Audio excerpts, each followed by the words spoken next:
Come on, Lee, we got to get. I want to shout out Mario one time, bro. All right, man. We'll see you all right. Anthony Joshua! He gonna get fucked up too. With his scary hand. With his scary hand. Don't say when he left. Get him!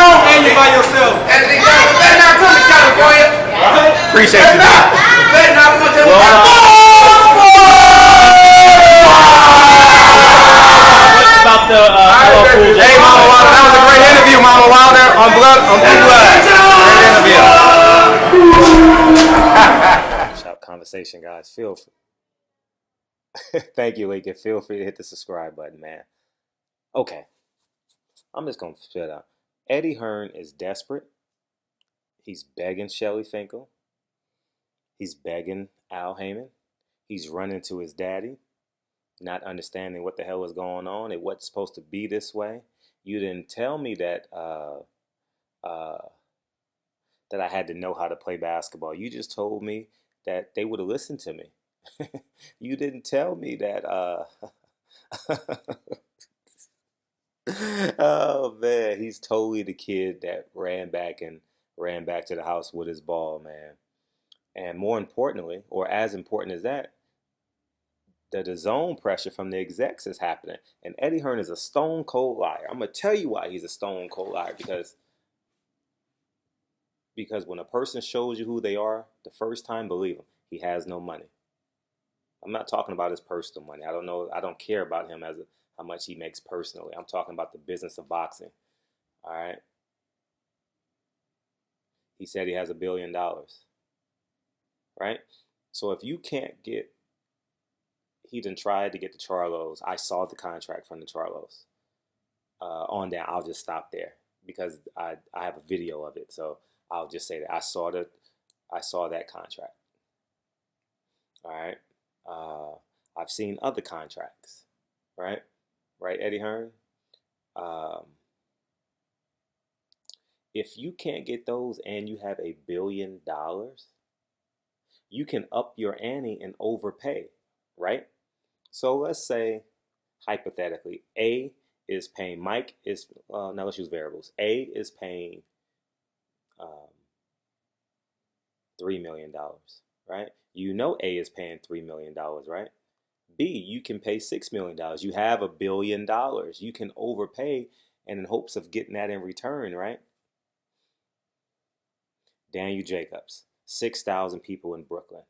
Jarrell Big Baby Miller, 5 on the same card, 6,000, 7,000 people in Brooklyn.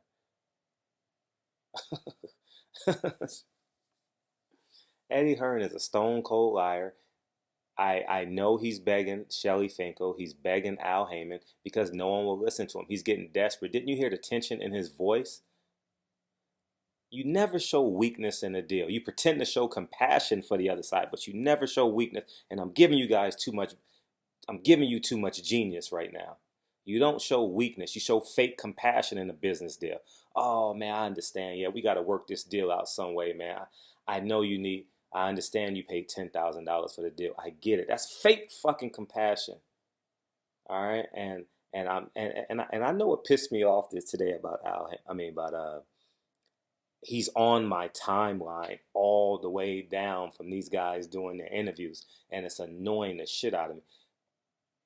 It is flat out annoying me. Eddie Hearn is a stone cold liar, and he can't handle the fact that that Shelly Finkel, quote unquote, who only has one fighter,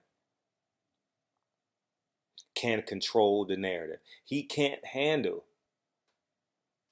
because of his sense of entitlement that this powerful man that he can't seem to meet by the name of Al Haymon, he can't seem to schedule and meet with Al Haymon. It is disgusting. He is so disgusted by that. Why won't they meet with me, Daddy? Daddy, can you call Shelly Finkel? Daddy, please, can you call Shelly Finkel and set up a meeting with him in New York? Why won't they meet with me in New York? You fucking pussy, man. And I'm tired. And I know I don't normally respond like this, but in order to defeat something, and I mean defeat in every sense of the word, you got to meet with equal and or greater force. Okay, that's it. Period. And I'm so happy that I'm not under the thumb of the zone. Like I'm just so happy that I can sit on my couch, do these videos on any fight per se, and still break it down and have an audience. See, Eddie Hearn forgot the FOIL method, right? First, enter, outer, last, and always do us in parentheses first. See, he went for the stuff that was outside. He didn't do what was in parentheses first. That's us hardworking Americans. He says, you know what? All I got to do is just pretend to be cool, be white, and all these athletes are going to come to me. And then you know what? I'm not going to worry about the people in the I'm not going to worry about the people in the parentheses because they don't matter. Their voices don't matter because I'm going to steal their fighters. I'm going to steal their talent. You know what I mean? This motherfucker came over here on the Nita, Pinta, and the Santa Maria and thought he was just going to come over here. Nigga, Christopher Columbus is not a fucking holiday in America anymore. Don't you understand that? All right? And it's just beside me, man. Like, I don't want to see his fucking face on my timeline. It's fucking bothering me. I don't want to see it. I'm annoyed by it. Like, I'm serious. I am literally annoyed by it. And thank God he doesn't alter me. Thank God I am so elated. I am so elated, man, that I can spill my truth and it has no bearing on him. We gonna bury this motherfucker. That's what we gonna do. We gonna bury him. He gonna go back on the Nita, Pinta, and the Santa Maria, him and his matchroom staff and everyone else included. You understand? They can go back on them slave ships, all right? Nigga, America is here. Boxing is here. We don't need your ass to discover us. We're already here. We have a market. You should have came over here and pretended. What your dumb ass should have did was got all these regional promoters and put them under your umbrella, made them a subsidy, you dumb fuck. But you don't understand America. You don't understand having an LLC in America. You's a dumb ass. You don't understand our market and you're trying to pretend. You should have went to the four corners of America, got all these big time regional promoters and said, hey, we're going to promote these fights in this region. Can you go out and get this guy? Can you go out and get this guy? Not me. Can you? I'm going to give you guys a great example. I'm in preliminary talks. I mean, like at the 1% talk, 2% talk with a big time fighter right now to this day about buying property, right? I mean, seriously, big time, right? I says I want nothing to do with it. I will be a silent partner to perpetuity. To perpetuity. I don't give a damn. You're the man in your community. I don't give a damn. You're the man in your community. It is all about you. We're going to help fund it, and we're going to use your name to galvanize the spirit of our community and buy up the community and help out those that look like us. That's it. Eddie Hearn don't understand that. You saw what Al Haymon did. Hey, Lou DeBello, you got the East Coast region? Oh, Tom Brown, you got the West Coast region? Oh, okay, we're gonna make this super team. Richard Schaefer, you got, oh, okay, I got you. He didn't, he thought he can do it all by himself. We're gonna bury this nigga in the desert. We're gonna bury this motherfucker. We're gonna bury him. He never thought that he would be begging a black man. He never thought that in his whole life. He has no respect for us. He doesn't even know how to fucking say Chicago. What did he say? See? Oh my God. He's so stupid. This is how dumb he is. This is how stupid he is. He wants to galvanize. See, I'm going to tell you how stupid he is. He wants to galvanize the sports capital of Chicago, right? I mean, he wants the sports people of Chicago, right? Right? Why the fuck didn't he do the first press conference in front of the Michael Jordan statue? Why didn't you get a permit? Because it shows location, you dumb fuck. Every picture you show, it shows location. All right. Why do you think PBC always does them? Does those pictures on the Brooklyn Bridge behind the New York skyline? You's a you don't even know how to promote. You's a dumb. I'm not giving no more information. I'm not helping you. I'm not helping you at all. Nothing. You hired the wrong people. I don't want to work for you. I don't want to work for you. But people who are in your think tank, don't know shit about the American market. Don't know nothing. You think you're gonna come out here and do it all by yourself? It ain't gonna work. You got two options. Either we bury you in the desert, or you get back on your Nita, Pinta, and Santa Maria and take your ass back to your country. But you don't even know what this Nina, Pinta, and Santa Maria is. You don't even know nothing about American culture. That's not even a part of American culture. I digress. But about the if you can't say Chicago, he's that nigga in the Southwest commercial that says, "What up, Detroit?" or whatever he's at. You know what I mean? Like he's that Minneapolis, Minnesota, whatever it was. This nigga. He's he's the nigga that goes. He's that nigga that checks his girl's phone. He's the nigga that checks his side chick's girl's phone. That's that nigga. I'm being real G and real genuine. I'm just tired of this dude. I'm tired of this dude. I just want him to go away. Go away. Go away. Don't come back. Because he's a liar. And now let's get down to the nitty bitty business. Now that I got that rant out the way, now we're gonna talk real shit. He says he's making other fighters better. I'm gonna give you guys a prime example of why he's not helping fighters at all. At all. 0% is he helping fighters. I would no, forgive me for saying 0%, because he is paying these guys.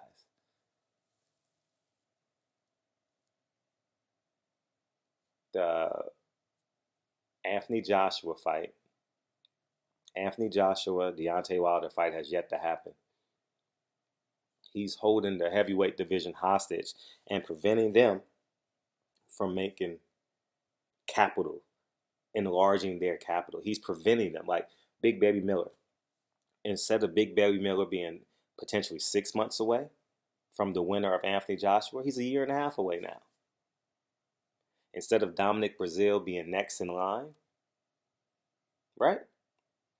Now he has to wait for the Tyson Fury rematch. He's a year away now. You guys get what I'm saying? Daniel Jacobs is no closer to a belt. I know he's fighting for a belt, but I'm okay. Let me rephrase and correct myself. He is no more popular a year ago than he was today. All right? Daniel Jacobs made the worst decision he's ever made in his life.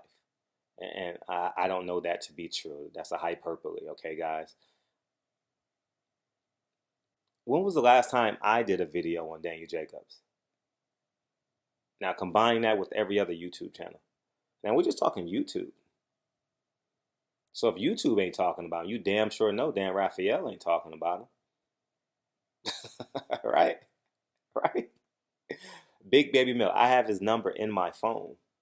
He has a fight this week. I didn't call him. Didn't think to call him. I just got reminded there was a fight in Chicago yesterday. It was yesterday? Yeah, yesterday. I just got reminded. I didn't know. You know, I have YouTube, so it would have popped up, so I would have found out eventually. I'm not saying I would have never found out. But how the hell does a guy who absolutely loves boxing, when I say love boxing, I love boxing, how do I forget that there's a card in Chicago? How do I forget? I'm subscribed to countless channels. I should know, right? Marketing has been deplorable. He's a clown, man. He's a straight up clown that thought it was just gonna be a breeze, right? Is that what that comedian say? A breeze. He thought it was, what's his name? Davis, Ha Davis. He thought it was gonna be a breeze, but then he woke up and realized he forgot about the people that was inside the parentheses. He didn't know the FOIL method: first, inner, outer, last. He forgot about us. He forgot about us. And another thing I learned too, for everyone, new media, LDBC, and everyone else, don't you know what's starting to happen? More Mexican fans are coming up to me and saying, "Hey, what's up? I respect what you." I swear to G, and it's shocking to me because I'll be real honest with you I always be real honest and real sincere. I'm very transparent on this channel. LeBron just got fouled on a 3. when I was in the midst of that Oscar De La Hoya stuff, and we're coming out of it, I'll be real with you. Whenever a Mexican or a Latino, I don't know if he was from, but of Latino descent, walked up to me, I always had a sense of protection. I always had a sense of self-defense, protect myself, because I never knew. Like I'm being real honest with you. I'm being real G with you. I'm not making shit up because I was like, I don't know. And when you go to fights, I embrace everything. Like for me, I embrace my kings with tattoos on their forehead. I don't give a shit about your presentation and none of that shit. I don't care if you wearing a tie. I don't care if you got a tattoo on your forehead. I'm talking about my black kings for the most part. I don't give a damn. I'm going to embrace you and say I love you. Period. End of discussion. Now, I'm the same way with my Latino brothers. The same way. The same way. You know, there's more organicness and purity because I'm black, right? The same way Mexican fan, fuck that justification shit. So, with that being said, when a Mexican guy walked up to me with tattoos, I'm alarmed, right? I'm not alarmed, but I'm like, okay, I don't know what this mother. I don't know if he likes me. I don't know if he likes what I do for boxing or he dislikes what I do for boxing. But I'm in self-defense mode, seriously.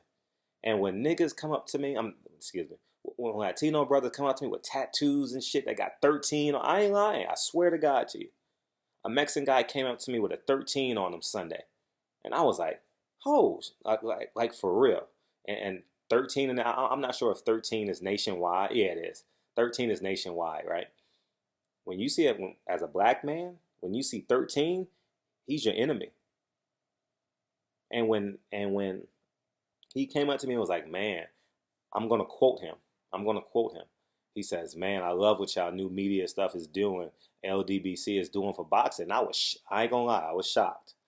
I was shocked because I was in Ontario and it was a Mexican main event. I'm just being real G and real genuine with you guys. I was like, oh shit, I gotta protect myself. But then the motherfucker was like, man, I love what you're doing, man. Respect. You understand? I was like, oh, that was a breath of fresh air. And I said all that to say, Eddie Hearn forgot about the people that's in the parentheses. And I want people to understand that the LDBC and new media and everyone else that align themselves with my mission, you're touching more than your primary demographic. Real boxing fans understand real. Eddie Hearn is a con man. Eddie Hearn is a liar. And all he cares about is his bottom line. All he cares about is him. That is it. He don't care about you. If he cared about you, he would have here's what he would have did. Here's what he would have did. I'm just being real G with you. Here's what Frederick Hawthorne would have did, right? I would consider myself I haven't done network deals or anything like that, but I would consider my deals well above average, right? Well above average. And I'm going to tell another story about this too. Well above average, right? I forgot where the fuck I was going with this. Damn. It was epic watching the damn Laker game and talking to y'all. But let me tell you, let me talk about how that thought to come back to me. Let me tell you about spending money. About spending money. He could have paid a high price earlier, and then refinance the deal later. And I use the term refinance on purpose because right now I just bought a property. I'm paying 5.25%, which is exceptionally high, right? But the reason why I bought that property in that area was because of the potential of the growth, and its bottom line is making me a few $1,000s a month, right? Guys get what I'm saying? But when I knew 6 months later, when I have the ability to refinance for 3%, right? When I have the ability to refinance for 3%, I'll do it. And that's what I'm doing right now. I'm able to refinance back down to 3% when I bought, not bought, but for the sake of this conversation, I bought Tank Davis at 5% interest rate, right? When I redo the deal after his first deal, I can renegotiate for 3% because I have proof of concept. it shows to be true. He didn't do that. Hopefully I didn't lose any of you guys in that. But at the end of the day, Eddie Hearn doesn't get it. He doesn't grasp it. He has no clue. Oh my gosh. He is a stone cold liar. And it's just amazing how uh, he's working on the out. I already said that. But I just want to say this. Big Baby Miller, I guarantee you, Big Baby Miller leaves the zone. He doesn't re-up on the zone. Who wants to bet me? We can't bet money on YouTube. Who wants to bet me 25 push-ups? I'll come back and check this video later. Who wants to bet me 25 push-ups? Ain't none of y'all gonna do it anyway. Ain't that? So what's the point?